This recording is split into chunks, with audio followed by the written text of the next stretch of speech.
Maraming salamat sa lahat ng sumusubaybay. Please subscribe and follow my YouTube and Facebook channel, Filipino Novel. Maraming salamat po. Kabanata 671. Ayos lang iyan. Tutulungan kitang makapasok. Hinawakan ni Snow si Leon sa braso at inalalayan ito papasok sa mansyon. Dinala niya ito sa kanyang silid at inihiga sa kanyang kama. May narinig silang mga yabag at pumasok si Vincent. Napansin ng ilang bantay na may hindi tama sa pagbabalik ni na Leon at Snow kaya agad nilang iniulat ito kay Vincent na agad namang nagtungo doon upang silipin ang kanyang anak. Snow, anong nangyari sa kanya? Anong nangyari? Nagulat si Vincent nang makitang nakahiga si Leon sa kama. Dad, may 3 nakamaskarang lalaki ang umatake sa amin habang pauwi kami. Paliwanag ni Snow at ikinwento ang lahat ng nangyari. Talaga ba? Ibig sabihin ay may isang mandirigma na nasa pinakamataas na antas ng dakilang dalubhasa, kasama ang 2 pang nasa mataas na antas ang sumalakay sa inyong dalawa at natalo sila ni Leon? Hindi makapaniwalang ulit ni Vincent. Opo, tumanggo si Snow. Hindi yan maaari. Nasa mataas na antas pa lamang si Leon. Paano niya matatalo ang nasa pinakamataas na antas? Pagdududa ni Vincent. Batay sa sinabi ni Snow ay binubuo ang mga kalaban ng pinakamataas at mataas na antas. Kahit pa nasa pinakamataas na antas na si Leon ay mahihirapan pa rin itong talunin sila. Sa tingin ko ay napakalakas lamang talaga ng biglaang lakas ni Leon, at hindi sila nakapaghanda. Nauutol na sagot ni Snow habang gumagawa ng dahilan dahil ipinangako niyang itatago ang tungkol sa Dragon Peel. Talaga ba? Tila hindi pa rin makapaniwala si Vincent. Napakalaki ng pagkakaiba ng bawat antas at hindi pa siya nakarinig ng sinumang nakatalo sa mas mataas sa kanilang antas. Sa tingin niya ay pinalaki lamang ni Snow ang tagumpay upang hindi masama ang loob ni Leon. Ngunit dahil nais niyang malaman kung sino ang may kagagawan ay wala na siyang panahon upang alamin pa kung totoo ba ang sinabi ng anak. Snow, alam mo ba kung sino sila? Tanong ni Vincent. Baka tauhan sila ng hari ng hilaga, hula ni Snow. Sumang-ayon si Leon sa hinala nito at hindi na nagsalita pa. Harold Lowe, siya na naman ba? Akala ba niya ay pwedeng-pwede na niya akong hamunin ng paulit-ulit? Galit na sabi ni Vincent. Siya na naman po. Tio Vincent, ano po ang ibig ninyong sabihin? Mahinang tanong ni Leon. Hindi ba't ipinaalam mo sa akin na alamin ko kung sino ang umatake kay Quinton Hunt? Nalaman kong malaki ang posibilidad na si Harold Lowe at ang kanyang mga tauhan ang may kagagawan nito, paliwanag ni Vincent. Ano, totoo ba? Nanlaki ang mga mata ni Leon.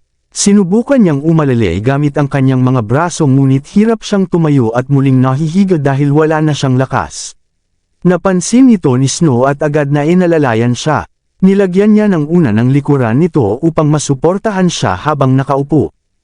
Totoo iyan. Ayon sa aking nahanap na impormasyon ay biglang naglaho si Harold kasama ang 12 mandirigma na nasa antas na ng pinakamataas na dakilang dalubhasa at nagbalik lamang makalipas ang 3 o 4 na oras. Hindi yan basta pagkakataon lamang. Tiyak ako sa 80% na siya ang nagtambang kay Quinton Hunt, paliwanag ni Vincent. Sina Vincent at Harold ay parehong makapangyarihang tao at matagal nang magkaribal, kaya hindi nito pinalampas ang pagkawala ng huli ng ilang oras. Kahit maingat si Harold na walang iniwan ang bakas ay madali pa ring mahuhulaan ng sinuman kung sino ang may kagagawan nito. Siya nga pala, medyo nagulat si Leon.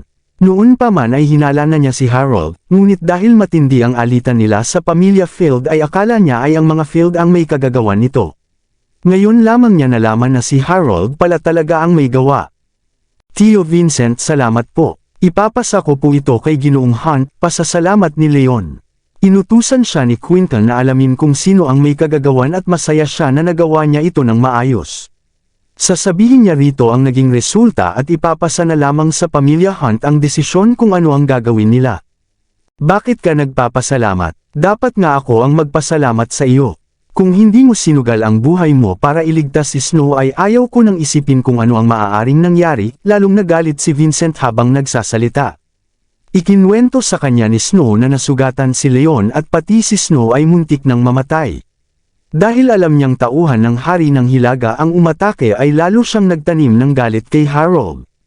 Snow, kailangan ng gamutin ng maayos ang balikat mo. Kumuha ka ng papel at panulat at gagawan kita ng reseta, utos ni Leon. Sa gubat pa lamang sila nagkaroon ng pagkakataong gamutin ito ng bahagya at ngayon ay may oras na siya upang gumawa ng tamang gamutan. Hindi may angat ni Leon ang kanyang mga kamay kaya binigkas na lamang niya ang mga sangkap upang isulat ito ni Snow. Matapos nito ay sinabi niya, "Tio Vincent, hindi po ako makakilos ngayon kaya baka kailangan ko po ng tulong ninyo." "Walang anuman iyon.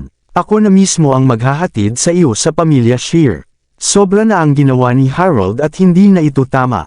Kahit balak sana ni Leon na maghintay ng ilang araw bago gumanti ay hindi na makapaghihintay si Vincent dahil inatake nito ang kanyang anak at muntik na itong mawala sa kanya.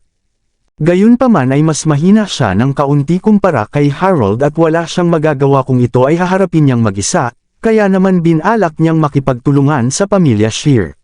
Hindi lamang nasugatan si Snow kundi mas malala pa ang tinamong sugat ni Leon. Dahil sa ugnayan ni Leon sa pamilya Shear ay hindi mananatiling tahimik si Benedict. Tingnan natin kung ano ang magagawa ni Harold Lowe kapag hinarap na niya ang galit ng pamilya Paul at pamilya Shear, ang iniisip ni Vincent. Pagkatapos nito ay kumuha siya ng 2 bantay at inihatid si Leon pabalik sa mansyon ng pamilya Shear. Sa loob ng mansyon ay inutusan ni Benedict ang mga bantay na dalhin si Vincent sa silid tambayan nang malaman nito ang pagdating nito. Habang naghihintay ay umiinom si Benedict ng tsaa at iniisip kung ano ang dahilan ng pagdalaw ni Vincent.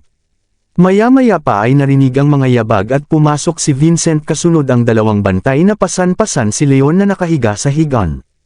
Nang makitang nanghihina si Leon ay agad na ibinaba ni Benedict ang kanyang tasa at nagmadaling lumapit. "Ginoong Paul, anong nangyari kay Leon?" "Matandang Shear, inatake ng mga tauhan ni Harold Lowe si Leon at ang aking anak na si Snow at pareho silang nasugatan," maikling paliwanag ni Vincent. "Ano?" Ang lakas ng loob niyang gawin iyon, mariing pagpukpok ni Benedict ng kamao sa mesa. Hindi lamang katuwang sa negosyo si Leon, ngunit alam din ni Benedict na gusto ni Cynthia si Leon at itinuturing niya itong parang sarili niyang manugang, kaya labis ang kanyang galit nang malaman ang ginawa ni Harold. Hindi niya alam ang tungkol sa Dragon Pill at ang dahilan ng panghihina ni Leon. Matandang Shear, lumagpas na sa hangganan ang hari ng Hilaga ngayon. Narito ako upang makipag-alyansa tayo laban sa kanya at gantihan ang ginawa niya sa aking anak at kay Leon, sabi ni Vincent. Tama ka, muntik nang mamatay si Leon at hindi palalampasan ng pamilya Shear ang pangyayaring ito. Titipunin ko ang lahat ng magagaling na mandirigma ng aming pamilya at babayaran ito ni Harold Lowe, sagot ni Benedict. Mabuti kung gayon. Uuwi muna ako upang maghanda at magsanib ang ating puwersa laban kay Harold. Nagpaalam na si Vincent at tumalikod na upang umalis. Alam nilang malakas ang hari ng Hilaga at kahit hindi man nila ito tuluyang mapatalsik ay masisiguro nilang pagbabayaran nito ang ginawa nito. Sandali, parang may mali. Ginoong Paul, sandali lamang, tawag ni Benedict nang may maalala. Matandang Shear, mayroon pa po ba kayong nais? Lumingon si Vincent na naguguluhan. Sa tingin ko ay hindi ito kasing simple ng akala natin. Bagaman may alitan na sina Leon at ang pamilya Lowe ay alam niyang nasa likuran ni Leon ang pamilya Paul at pamilya Shear. Kung nais man niyang alisin si Leon ay bakit niya gagawin sa ganitong paraan? Biglang hindi nakasagot si Vincent. Nabulag siya ng galit at akala niyang si Harold ang may kagagawan, ngunit agad siyang kumalma matapos marinig ang sinabi ni Benedict. Gaya ng nabanggit nito ay walang direktang alitan si Harold kay Leon at walang makukuha ang huli kung papatayin man niya ito. Alam ng lahat sa lungsod ng Springfield na magkaalyado si Leon at ang pamilya Shear, kaya tiyak na alam ni Harold na haharapin niya ang galit ng mga ito kung gagawin niya iyon. Batay sa kilala nilang ugali ni Harold ay hindi gagawa ng bagay na walang pakinabang sa kanya. Ginoong Paul, sigurado ba kayong tauhan ni Harold ang umatake kay Leon? Tanong ni Benedict dahil hindi niya makita ang dahilan kung bakit gagawin iyon ni Harold. Hindi na si Leon ang walang kakilalang ulilan na dati. Kahit napipigilan man siya ni Harold ay hindi nito isusugal ang alitan sa pamilya Shear sa pamamagitan ng pagpatay kay Leon. Hindi ko po sigurado. Hinala ko lamang na si Harold iyon, umiling si Leon. Naliwanagan din siya matapos marinig ang sinabi ni Benedict. Hindi kasing lakas ng apat na malalaking pamilya ang hari ng Hilaga at Timog at dahil malapit si Leon sa pamilya Shear ay hindi mangangahas si Harold na patayin ito. Ano po sa tingin ninyo matandang Shear? Tanong ni Vincent. Sa tingin ko ay malamang nagawa ito ng pamilya Field. Sila ang aming katunggali at makikinabang sila kung mawawala si Leon. Bukod pa rito ay kasing lakas lang nila tayo kaya nilang harapin tayo kahit gumanti pa tayo. Sa aspeto ng motibo at iba pang bagay ay sa tingin ko ang pamilya Field ang pinakapinahinalaang may kagagawan, paliwanag ni Benedict. Tama, posibleng ganoon nga, tumanggo sina Leon at Vincent bilang pagsang-ayon. Ganito na lang magpapadala ako ng tao upang alamin kung si Harold Lowe o ang pamilya Field ang may gawa nito, sabi ni Benedict sabay kuha ng telepono upang tumawag. Maya-maya pa ay pumasok ang isang matipunong lalaking nasa katanghaliang gulang. Siya ang ama ni na Harvey at Cynthia na si Brad Shear. Nakatira na rin si Leon sa pamilya Shear noon kaya kilala niya ito. Brad, ano ang nakuha mong impormasyon tungkol sa pangyayari? Tanong ni Benedict. Dad, may nakuha po akong impormasyon. Sa oras na inatake si Leon ay lumabas si Morgan Field kasama sina Johnny at Daniel. Ano nanlaki ang mata ni Leon at agad na napagtanto, Tio Brad, alam niyo po ba kung gaano kalakas ang mga ito? Kabanata 675. Si Morgan ay umabot na sa pinakamataas na antas ng dakilang dalubhasa ilang taon na ang nakalilipas, samantalang sina Johnny at Daniel naman ay parehong nasa mataas na antas ng dakilang dalubhasa, pagpapatuloy ni Brad. Matagal nang magkaaway ang pamilya Field at pamilya Shear kaya kabisado na ni Brad ang mga pangunahing miyembro ng pamilya Field. Isang mandirigmang nasa pinakamataas na antas kasama ang dalawang nasa mataas na antas. Napakalaking pagkakataon yan. Sila ba ang umatake kay Leon at sa aking anak? Dumilim ang mukha ni Vincent. Tumugma ang inilarawan ni Snow sa lakas ng mga umatake at ang pagkawala ng tatlong miyembro ng pamilya Field sa oras na iyon. Gayunpaman ay naguguluhan siya kung paano nasugatan ang mga ito gayong sa tingin niya ay muntik ng mamatay at halos hindi makatakas si Leon. Hindi yan maaari. Kung sila nga sina Morgan at ang dalawa pa, ay hindi sana nakaligtas si Leon sa kanila, gulat na sabi ni Benedict. Hindi niya alam ang lahat ng nangyari, ngunit alam niyang mas malakas ang tatlong iyon kaysa kay Leon.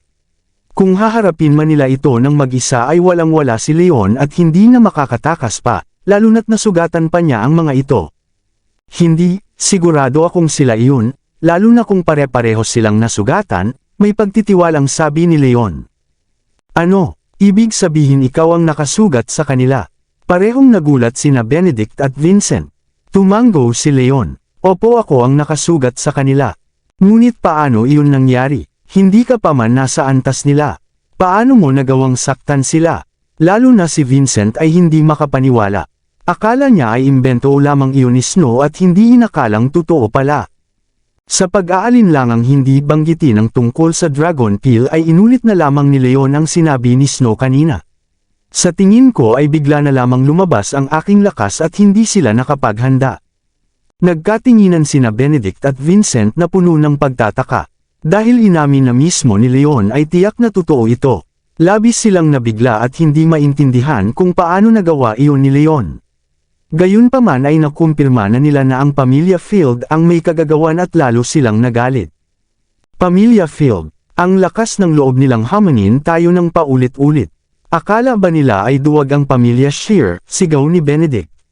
Dati ay pinahamak na rin ni Theodore ang kanyang anak na si Cynthia, ngunit dahil sa pagitan pa ito ng mga kabataan ay hindi na sila nagdeklara ng gyera. Ngunit ngayon ay si Leon na ang pinupuntirya at pilit na itong pinapatay. Hindi ko na ito palalampasan pa sa kanyang iniisip. Kung hindi tayo kikilos ngayon ay iisipin nilang mahina tayo. Brad, tipunin mo ang lahat ng magagaling na mandirigma ng pamilya. Bibisita tayo sa pamilya Field upang ipaglaban ang karapatan ni Leon, malamig na utos ni Benedict habang kumikislap ang matinding galit sa kanyang mga mata. Opo, sagot ni Brad sabay talikod upang umalis. Binuksan ni Leon ang kanyang bibig ngunit hindi niya alam kung ano ang sasabihin. Mas malakas ang pamilya Field kumpara sa hari ng Hilaga at wala siyang kakayahang talunin ang mga ito ng mag-isa. Nagsisimula pa lamang siyang bumuo ng sarili niyang lakas at hindi makatutuhanang harapin ang mga ito ng walang kasama. Ang tanging pag-asa niya ay ang pamilya Shear upang ipaglaban siya. Matandang Shear, salamat po sabi ni Leon at hindi na tumanggi sa tulong nito. Sa tulong ni Benedict ay tiyak na matatakot na ang pamilya Field na muling sumalakay at malalayo siya sa panganib. Matandang Shear, uuwi muna ako upang maghanda at babalik din agad kapag natipon ko na ang mga mandirigma ng aming pamilya, paalam ni Vincent at umalis na rin. Samantala sa loob ng mansyon ng pamilya Field ay nag-uusap si Walter at ang iba pang matataas na miyembro habang hinihintay ang pagbabalik ni Morgan. Alam nilang nasa mataas na antas pa lamang si Leon kaya tiyak silang madali lamang itong mapapatay ni Morgan. Walang sinuman sa kanila ang nag-alinlangan na magiging matagumpay ang mga ito. Dahil alam nilang mapapahina ang pamilya Shear kapag nawala si Leon, ay masigla silang nag-uusap kung paano nila ito gagamitin upang mas lalong mapahina ang kalaban at mapalakas ang kanilang sarili. Sa sandaling iyon ay may narinig silang yabag at pumasok ang isang miyembro ng ikatlong henerasyon. Matanda, nandito na si Morgan at ang iba pa. Ano, nakauwi na ba sila? Sabay-sabay na tumayo sa tuwa ang lahat at pati si Walter ay hinaplos ng masaya ang kanyang balbas. Nandito na po sila ngunit lahat sila ay nasugatan. Malalim na buntong hininga ang ginawa ng nag-ulat. Ano, sabay-sabay na nagulat at tumayo ng bigla ang lahat. Anong nangyari? Dumilim ang mukha ni Walter at inunahan ang iba palabas upang alamin ang totoo. Maya-maya pa ay nakita nila sina Morgan na pasan-pasan ng mga bantay. Sa tatlo ay si Johnny lamang ang may bahagyang pinsala sa loob at tila maayos naman. Ngunit sina Morgan at Daniel ay parehong nabalian ng braso at may malalang pinsala sa loob, at mas malala pa ang kalagayan ni Daniel. Lahat ng naroon ay hindi makapaniwala. Akala nila ay kaunting gasgas lamang ang matatamo ng mga ito. Morgan, anong nangyari? Paano kayo nasugatan ni Daniel? Namutla si Walter habang nagtatanong. Dad, patawad po. Kami, nagsalita sana si Morgan ngunit hindi niya naituloy ang paliwanag. Nangako siya kay Walter na tatapusin na niya si Leon at dala pa niya sina Daniel at Johnny upang masiguro ang tagumpay. Akala niya ay masyadong maingat lamang si Walter, ngunit ngayon ay naintindihan na niyang dahil doon ay hindi siya tuluyang napatay ni Leon. Nabigo kayong alisin si Leon Wolf, tumigil ang tibok ng puso ni Walter at bumalot sa kanya ang masamang pakiramdam. Ang ibang miyembro ng pamilya Field ay nakatingin kay Morgan na umaasang magsasabing nagtagumpay ito dahil alam nilang mas malakas silang tatlo kaysa kay Leon, at walang dahilan upang mabigo. Ngunit sa sumunod na sandali ay naglaho ang kanilang pag-asa. Opo, nabigo kami at muntik na kaming mapatay ni Leon, mahiyain na pag-amin ni Morgan. Ano, paano iyon nangyari? Nasa mataas na antas pa lamang si Leon kaya paano kayo natalo? Hindi makapaniwalang tanong ni Walter habang ang iba ay nanlalaki rin ang mga mata. Hindi lamang nabigo sila kundi lahat sila ay nasugatan at walang sinuman sa kanila ang makapaniwala sa nangyari. Dad, minaliit namin si Leon. Hindi na siya nasa mataas na antas kundi nasa pinakamataas na antas na ng dakilang dalubhasa. Kahit ako po ay hindi siya matalo, paliwanag ni Morgan. Sa totoo lang ay bahagya lamang na mas malakas si Leon sa kanya at kung nagtulungan sana sila ay kaya pa sana nilang labanan ito. Ngunit dahil minaliit nila ang kakayahan ni Leon ay nagamit nito ang pagkakataon upang talunin sila ng isa-isa. Kung hindi nila ito minaliit ay maaaring nagtagumpay pa sila. Kahit ikaw ay hindi siya matalo. Nasa antas na ba siya ng kalahating Panginoon? Gulat na tanong ni Walter. Hindi makapaniwala ang lahat. Alam nilang isa si Morgan sa pinakamahuhusay na nasa pinakamataas na antas, kaya kung mas malakas pa si Leon ay posibleng nasa antas na ito ng kalahating Panginoon. Tumango si Morgan. Sa tingin ko ay oo. Kung hindi man ay malapit na siyang umabot doon. Ano, nanlaki ang mga mata ng lahat sa gulat. Mahirap man paniwalaan ay alam nilang totoo ang sinabi nito. Ang mga nasa antas na kalahating Panginoon ay itinuturing na pinakamahuhusay sa mga karaniwang pamilya. Sa ikalawang henerasyon ay ang hari ng Timog at hari ng Hilaga pa lamang ang kilalang nasa ganitong antas.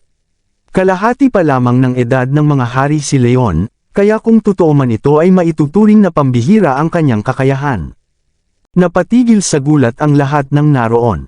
Tao pa ba si Leon Wolf? Paano niya nagawang umabot sa antas ng kalahating Panginoon sa ganitong murang edad? Sino ang nakakaalam? Noong panahon ng pagbibenta na inorganisa ng Synth-Ion Group, akala ko ay sapat na ang nakakatakot na kakayahan niyang umabot sa mataas na antas ng dakilang dalubhasa sa kanyang edad. Sino ang mag-aakala na mas malala pa pala ito kaysa sa inaakala natin? Mahusay niyang naitago ang kanyang tunay na lakas. Oo nga, sa tingin niyo ba ay may iba pa siyang itinatago? Baka nasa antas na siya ng tunay na Panginoon. Nagkagulo ang lahat ng miyembro ng pamilya Field habang bumubulong na puno ng takot kay Leon. Sa ganitong murang edad ay malapit na si Leon sa antas ng kalahating Panginoon at walang hangganan ang kanyang kakayahan. Dahil palagi niyang naitago ang tunay niyang lakas ay natatakot silang baka nasa antas na siya ng tunay na Panginoon. Lalo pat ang taong ito ay katuwang sa negosyo ng kanilang matinding kaaway na pamilya Shear, kaya hindi na sila makapag-isip ng maayos. Maaari po kayong hamupa, bagaman natalo kami ni Daniel at Johnny ay nasugatan din namin si Leon Wolf. Sa pinakamataas na antas ay nasa kalahating Panginoon lamang siya at malayo pa rito, kaya hindi maaaring nasa antas na siya ng tunay na Panginoon, paliwanag ni Morgan. Kung gayon ay papalapit pa lamang siya sa antas na iyon. Magandang balita iyon. Nakahinga ng maluwag ang iba. Para sa isang nasa antas ng kalahating Panginoon ay madali lamang na harapin ng 3 o 4 na nasa pinakamataas na antas ng dakilang dalubhasa. Kung nasugatan nila si Leon ay nangangahulugan lamang na hindi pa ito ganap na nasa antas na iyon at malayo pa sa pagiging tunay na Panginoon. Ito na lamang ang kanilang ikinagagaan sa gitna ng lahat ng hindi magandang pangyayari. Matanda malapit na si Leon sa antas ng kalahating Panginoon at hindi natin alam kung hanggang saan ang mararating ng kanyang galing. Kaaway natin siya at katuwang ng pamilya Shear.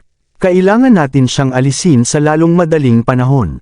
Kapag hinayaan pa nating lumakas siya, ay siya ang magiging dahilan ng ating pagkawasak, sabi ng isa sa kanila na puno ng pag-aalala. Tama iyan. Nabigo sina Morgan dahil minaliit natin si Leon. Ngayong alam na natin ang tunay niyang lakas ay magpaplano tayo ng panibagong pag-atake ng may pag-iingat upang masiguro nating matatapos na siya. Tumango ang iba bilang pagsang-ayon. Alam ko, hindi pwedeng mabuhay pa si Leon. Ngunit baka naging alerto na siya matapos ang pangyayaring ito, kaya kailangan nating mag-ingat. Walang halaga kay Walter ang isang pagkabigo at hindi siya titigil sa pagpatay kay Leon, lalo na ngayong alam na niya ang tunay na lakas at kakayahan nito. Morgan, malubha ang inyong mga sugat ni Daniel kaya magpahinga muna kayo sa inyong mga silid. Ang iba ay bumalik sa silid tambayan at pag-usapan pa ito, utos ni Walter. Opo matanda, sabay na sagot ni Morgan at Daniel. Habang paalis sila ay dumating si Theodore. Tio Morgan, Tio Daniel, ito po ang mga circulation pills na gawa ng Synth-Ion Group. Napakabisa nito sa mga sugat sa loob ng katawan. Sabay abot ni Theodore ng bote kay Morgan. Nakatingin lamang sina Morgan at Daniel sa bote na hindi alam ang gagawin. Isang oras na ang nakalilipas noong inatake nila si Leon na may buong layuning patayin ito, ngunit sa huli ay kailangan nila ng mga gamot na gawa mismo ni Leon upang gamutin ang kanilang mga sugat sa loob. Ang ganitong kabalintunaan ay nagdulot ng kakaibang tingin sa mukha ng lahat. Alam kung gaano kabisa ang mga gamot ay kinuha ni Morgan ang bote at mariing sinabi na, binili nila ito gamit ang sarili nilang pera, at magagamit nila ito sa kung anong paraan man na nais nila. Pagkatapos ay umalis na ito kasama si Daniel. Halina kayong lahat, bumalik tayo sa silid tambayan. Johnny, mas maayos ka kumpara sa dalawang iyan, kaya sumama ka sa amin. Marami pa akong gustong malaman sa iyo, utos ni Walter. Bumalik ang grupo sa silid tambayan at umupo. Johnny, ikwento mo ng buo ang laban ayon sa iyong nakita, utos ni Walter. Ang pagkilala sa kalaban ay unang hakbang upang matalo sila, kaya nagpasya si Walter na maging mas maingat upang hindi na sila muling mag-ulat sa susunod. Opo, tumayo si Johnny at ikinwento ang lahat ng nangyari nang walang itinago. Ibig sabihin ba nandoon din si Snowpool na anak ng hari ng Timog?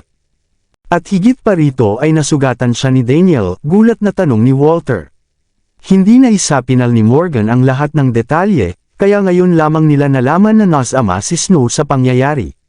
May nakagawiang tuntunin sa Springfield na hindi maaaring saktan o patayin ng mga nakatatandang mandirigma ang mga nasa mas batang henerasyon. Nasugatan at muntik nang mamatay si Snow, at dahil anak ito ni Vincent ay hindi matatawaran ang magiging kahihinatnan kung malalaman ito ng huli. Opo, tinangka ni Daniel na hampasin si Leon at wala siyang layuning saktan si Snow. Siya mismo ang sumugod upang saluhin ang suntok kapalit ni Leon, paliwanag ni Johnny. Alam niyang hindi mahalaga kung sinadya man o hindi ni Daniel ang mangyari dahil nasugatan pa rin si Snow. Nakita ba ninyo sila o nakita ba nila kayo? May naiwan ba kayong bakas na magtuturo sa inyo? Tanong ni Walter. Umiling si Daniel. Wala po. Nagsuot kami ng maskara sa buong panahon, kaya sa tingin ko ay hindi nila kami nakilala. Mabuti, nakahinga ng maluwag sina Walter at ang iba pang miyembro ng pamilya. Hindi kasing lakas ng apat na malalaking pamilya ang hari ng Timog at bagaman hindi sila takot dito ay alam nilang mapagpatawad ito at hindi nila alam kung gaano kalalim ang pagkakasangkot nito sa alitan nila sa pamilya Shear. Matanda ayon sa sinabi ni Morgan at Daniel ay malaki ang posibilidad na hindi pa nasa antas ng kalahating Panginoon si Leon. Kung magpapadala tayo ng 3 mandirigmang nasa antas na iyon ay tiyak na matatapos na natin si Leon Wolf, mungkahi ng isa sa kanila. Tama iyan. Bagaman malapit na si Leon sa antas na iyon ay malayo pa rin ang agwat nito mula sa pinakamataas na antas ng dakilang dalubhasa. Hanggat hindi pa siya ganap na nasa antas na iyon ay madali na siyang matatalo ng 2 nasa kalahating Panginoon. Kung 3 pa ang ipapadala ay walang pagkakataon na mabibigo tayong alisin siya. Kabanata 700. Sumang-ayon ang iba pa. Hindi marami ang mandirigmang nasa antas ng kalahating Panginoon na maaaring gamitin ng pamilya Field. 5 lamang ang kabuuan at 2 sa kanila ay kailangang manatili sa mga ari-arian ng pamilya upang magbantay, kaya ang pagpapadala ng 3 ang pinakamabuting magagawa nila. Ang kahandaang magpadala ng 3 nasa antas na iyon sa ganitong pagkakataon ay nagpapakita kung gaano nila kagalit at kinatatakutan si Leon. Hinaplos ni Walter ang kanyang balbas habang nag-iisip. Alam niyang tiyak na magtatagumpay sila kung magpapadala ng 3, ngunit ang nakaraang pagkabigo ay nagbigay na ng babala kay Leon at maaaring magpadala rin ng sariling mga bantay ang pamilya Shear, kaya hindi ito magiging kasing dali ng inaakala nila. Masama po ang balita. Nagmamadaling pumasok ang isa pang miyembro ng pamilya Field. Anong nangyari? Mariing tanong ni Walter. Matanda narito na po ang pamilya Shear at ang hari ng Timog, kasama ang maraming magagaling na mandirigma, paliwanag ng lalaki na namumutla. Tumayo si Walter mula sa kanyang upuan. Tumayo rin ang ibang miyembro. Ang pamilya Shear at ang hari ng Timog. Nalaman ba nilang tayo ang may kagagawan ng pag-atake kay Leon Wolf? Dumilim ang kanilang mukha habang napagtatanto na maaaring narito ang mga ito upang gumanti. Hindi yan maaari. Walang naiwan na bakas noong tinambangan namin si Leon, mabilis na pagtanggi ni Johnny habang umiiling. Malamang ay hinala lamang nila tayo, ngunit wala silang sapat na ebidensya, madilim na bulong ni Walter. Magkalaban ang pamilya Field at pamilya Shear at ang pagkawala ni Leon ang pinakamalaking pakinabang ng pamilya Field, kaya normal lamang na isipin ng mga ito na sila ang may gawa. Handa na sana si Walter at akala niya ay kaya niyang harapin ang galit ng pamilya Shear kung matatapos man ni Morgan si Leon. Ngunit hindi lamang nabigo ang 3 ay dinala pa nila ang mga kalaban mismo sa kanilang pintuan. Kahit pa narito ang pamilya Shear at ang hari ng Timog, wala silang makukuha sa atin kung wala silang patunay. Hindi tayo mga taong basta na lamang nilang pwedeng apihin. Tingnan natin kung ano ang magagawa nila. Pangungot siya ni Walter at sinenyasan si Johnny na magtago bago niya isinama ang ibang matataas na miyembro palabas. Sa bakuran ay nakita niya sina Vincent at Benedict na may kasamang mahigit 30 mandirigma at magkaharap na ang 2 panig. Benedict, Vincent, ano ang ibig sabihin nito? Pumasok kayo ng walang column at sinugitan ang aming mga tauhan. Anong ibig sabihin nito? Ito ang aming teritoryo at hindi kayo pwedeng gumawa ng kung ano ang gusto ninyo. Sigaw ni Walter habang ibinabato ang kanyang lakas kina Benedict at Vincent.